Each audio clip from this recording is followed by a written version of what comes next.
Hey guys, so here we are. We're going to look at translations of sinusoidal functions. Hopefully you have tried to do the investigations yourself in Desmos and kind of seen what happens. But in case you haven't, or you want to just check and make sure, I'm going to go through some of the graphs that I have done in Desmos, and we're going to talk about what actually happens and kind of summarize how we go about graphing these based on the numbers that are given. So when it comes to sinusoidal functions or periodic functions, we can easily see how the functions have been shifted horizontally and vertically. And just looking at what happens will help us to kind of come up with some rules. So let's look into it further with an investigation. So hopefully you've done this. I've done case 1 and case 2, and I'm going to go down and I'm going to show you what my graphs look like, and I'm going to talk about it, and then I'll come back up to this part of the lesson and we'll summarize it. So here I have case 1 for the first investigation with sine x plus 2, sine x plus 4, and sine x plus 8. So the red is my original sine x. The blue is, this was sine x plus 2. This was sine x plus 4. And this purple one was sine x plus 8. Now, hopefully what you noticed is that as I changed this last number, what happened to the graph? It started at 0, then it moved up, it went through 0.2. Then this one moved up, it went through 0.4, 0.4, and then this one went through at 8 for the y-intercept. So what you can see with this one is it actually moves the graph up according to the number that's at the end. So because it was plus 2, it was telling us to move it up 2. Because this one was plus 4, it told us to move it up 4 units. If I move over to the second case, which is over here, or case 2, these ones, here's our original again. This one was sine x minus 2. This one was sine x minus 4. And this one was sine x minus 8. So what happened with this one is it actually moved it down, though that number of units down. So what we can see is that number that tails on the end, the plus or minus, actually tells us where we're going to move it vertically. Are we going to move it up or down, and actually how many units we're going to move it. So let's go back and we'll summarize it in our note. So hopefully you wrote something like, for case 1, it was moved up or vertically shifted.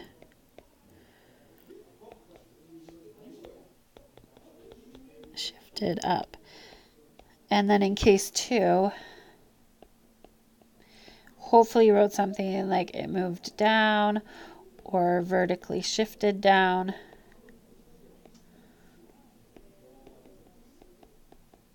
Or something to that effect. Now, to summarize it, what I'm going to say is that value there at the end plus C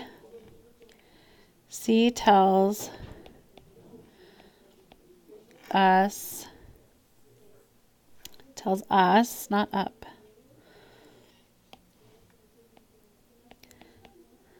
the vertical shift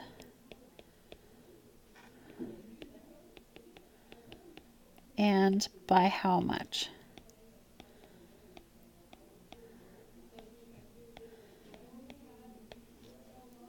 Perfect. For the second investigation, this time we were doing something a little bit different. So let me go back down to my graphs and we'll see what happened with them. Okay, so here we have case 1. So this red one here is sine x. That's our original and what we started with. the blue one here, notice how it goes through at around 45. This is the sine x minus 45. This green one was sine x minus 60. Notice it cuts through at around 60. And this one here cuts through at around 90. This is our sine x minus 90. Okay, so you'll notice that as we change the number, we actually moved the graph over horizontally in the right direction, so in the positive direction, based on the number that was given in our equation. So the minus 45 tells us we're going to move it to the right 45 degrees. Sine x minus 90, the minus 90 tells us we're going to move it to the right 90 degrees. The same thing happened with the other graph, except this time it moved the other way. So here's our original, that red one, but this one moved over. This was our sine x plus 45. This one was our sine x plus 60. And this one was our sine x plus 90. So what happened with this one is, again, the degree tells us where we're going to cross or how far we've actually shifted the graph over in the negative or the left direction. So the x plus 90 told us we're going to move it to the left 90. X plus 45 told us we're going to move it to the left 45. Okay, let's go back to our note and we'll do the little bit of summary. So hopefully here you said something like it moved to the left, to the right. This is actually called a horizontal, or in our case, what they use in trig is called a phase shift. And then in this one, it moved to the left.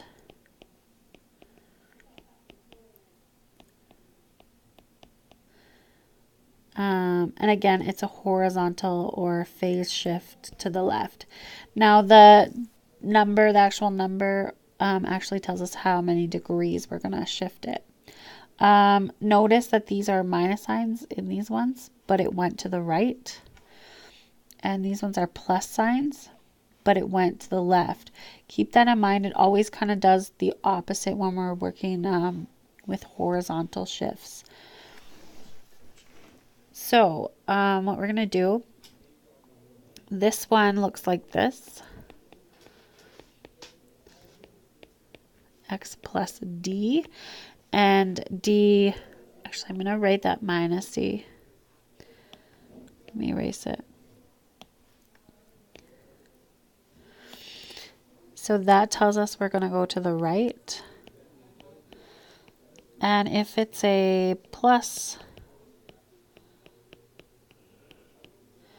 we're going to move to the left. I'm going to take the whole graph and move it over to the left. All right, let's go to the examples and let me show you how this works when you actually have to do an example. Okay, so let's look at the first example. And we're going to graph the two graphs, sine x, and we're also going to do sine x minus 45 plus 2. So let's graph the first one, and we're doing sine. So because we're doing sine, I'm just going to quickly graph it. Then it's going to end at 360. So it kind of goes up, comes back down through 180, goes down, and then comes back up to 360. That is what we learned last time. Now, for our other one, so this was f of x, let's do g of x.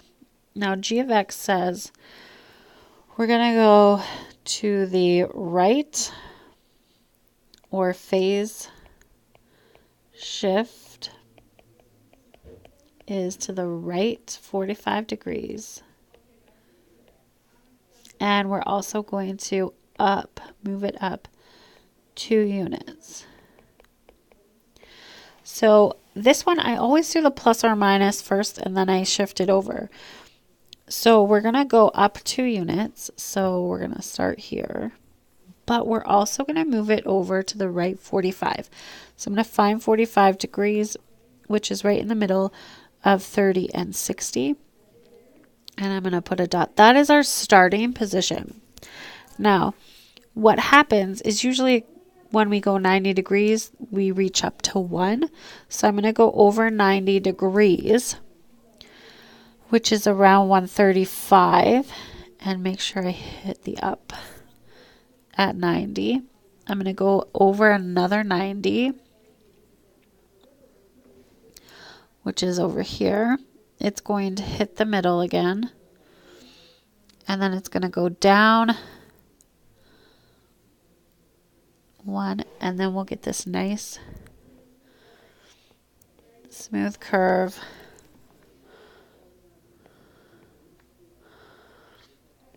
Now the nice thing about the 2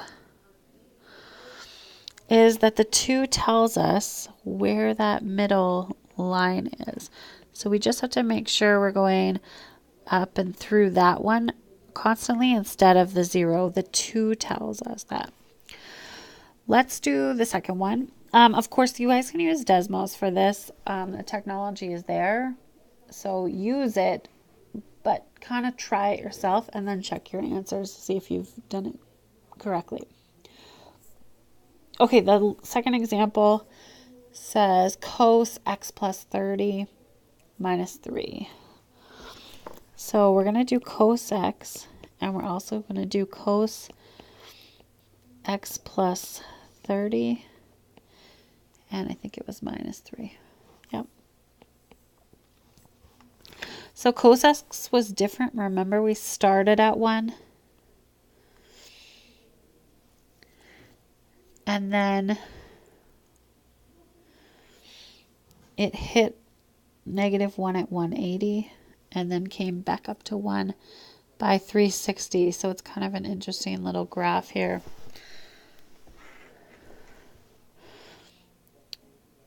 It's also going to go through 90 and 270. So I'm just going to mark those. So it comes down, hits the 180,